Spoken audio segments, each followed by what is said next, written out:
నమస్తే. నేను మీ రాధారి నాగరాజు.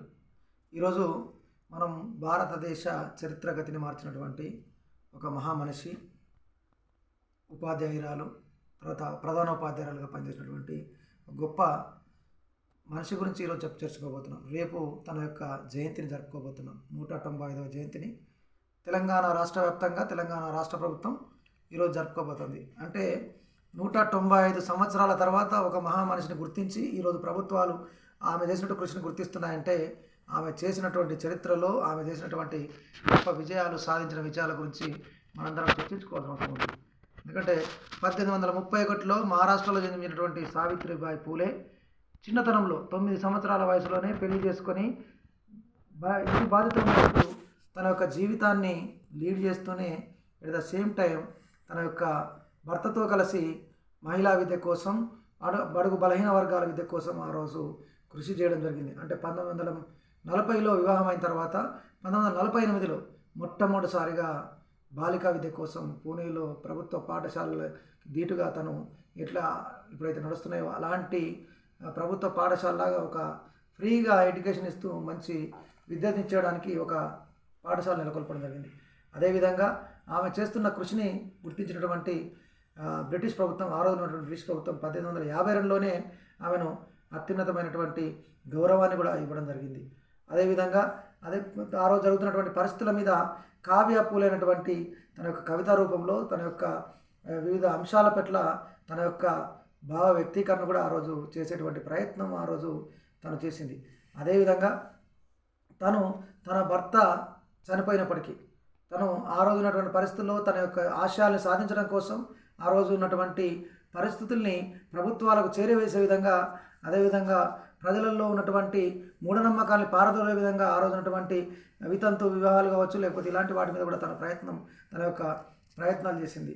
తను జీవితాంతం తన యొక్క పిల్లలు ఉంటే తన జీవితంలో ఎదుగను ఇట్లాంటి సేవకు దూరం అవుతానని చెప్పేసి తను ఏదైతే సేవ చేస్తున్నప్పుడు పుట్టినటువంటి ఒక బిడ్డను దత్తత తీసుకొని తననే తన పుత్రునిగా స్వీకరించి సమాజంలో తన యొక్క బాధ్యతని నెరవేర్చింది. అంటే ఒక స్త్రీ తను అనుకున్నటువంటి లక్ష్యాలను ఛేదించడం కోసం తన మాతృత్వాన్ని కూడా దూరం చేసుకొని ఆ రోజు పనిచేసినటువంటి పరిస్థితి చూడవచ్చు. అదేవిధంగా ఆ రోజు ఉన్నటువంటి కరువు కాటకాలని పరిస్థితుల్ని ప్రభుత్వం ద్వారా చర్చించి వాళ్ళందరికీ సహాయం చేయడానికి కూడా 1896లో ఒక ప్రయత్నం చేసింది. అంటే ఆమె చనిపోయే వరకు 1897 మార్చి 10 చనిపోయే వరకు 66 సంవత్సరాల వయసులో చనిపోయే వరకు తన జీవితం మొత్తం 10 సంవత్సరాల వయసులో పెళ్ళైతే దాదాపు 55 సంవత్సరాల పైన తన యొక్క జీవితాన్ని మొత్తం అంతా కూడా సమాజం కోసమే త్యాగం చేసినటువంటి మహామనిషి శ్రీమతి సావిత్రిబాయి పూలే.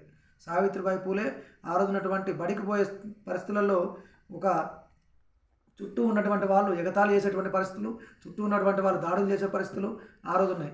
ఆ రోజు ఉన్నటువంటి పరిస్థితుల్ని, అట్లాంటి పరిస్థితులను ఎదుర్కొని తను భారతదేశాన్ని ప్రభావితం చేసడంలో తన పాత్రను పోషించింది. కాబట్టి 195 సంవత్సరాల తర్వాత మనం అందరం కూడా ఈరోజు దాన్ని గుర్తు చేసుకోవడం జరుగుతుంది. కాబట్టి ఇలాంటి వాళ్ళని గుర్తు చేసుకోవడం, ఇలాంటి వాళ్ళకు నివాళులు అర్పించడం అంటే మనగా ఒక గొప్ప మనుషుల్ని తీర్చిదిద్దడానికి, వాళ్ళ యొక్క సేవల్ని గుర్తించడానికి మనకు కూడా ఒక అవకాశం కల్పించినట్టుగా ఈరోజు ఎక్కడ పడితే అక్కడ బీసీలు, ఎస్సీలు, ఎస్టీలు, అదేవిధంగా అందరూ కూడా ఆమె యొక్క జయంతిని ఘనంగా జరపాలని ఆశిద్దాం.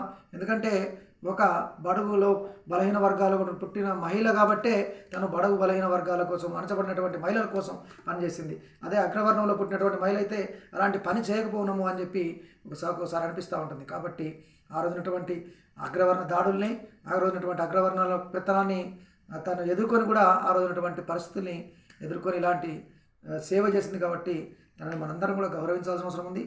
బీసీలు, ఎస్టీలు అందరి సంఘాలన్నీ కూడా ఈరోజు ఆమె జయంతిని వాడవాడలా ప్రతి ఇంటిలో చేయాల్సినటువంటి అవసరం ఉంది. ఇప్పటికైనా ప్రభుత్వం 195వ జయంతినైనా మహిళా ఉపాధ్యాయ దినంగా ఈరోజు ఘనంగా నిర్వహించగలుగుతుంది. ప్రభుత్వానికి కూడా ఈ సందర్భంగా మనందరం కూడా కృతజ్ఞత తెలపాల్సిన అవసరం కూడా ఉంది. ఎందుకంటే దేశంలో ఉన్నటువంటి ఎంతోమంది మహిళలు ఈరోజు ఉపాధ్యాయులుగా ఉన్నారంటే వాళ్ళకి స్ఫూర్తి, ప్రేరణ ఎవరంటే శ్రీమతి సావిత్రిబాయి పూలే. కాబట్టి ఆమె జయంతిని మహిళా ఉపాధ్యాయ దినంగా జరుపుకోవడం అనేది మనం ప్రభుత్వాన్ని కూడా ఒకవైపు మనందరం కూడా ప్రశంసించాల్సిందే, మనం దీన్ని గుర్తించాల్సిందే. కాబట్టి ధన్యవాదాలు తెలుపుతూ జై హింద్, జై భీమ్.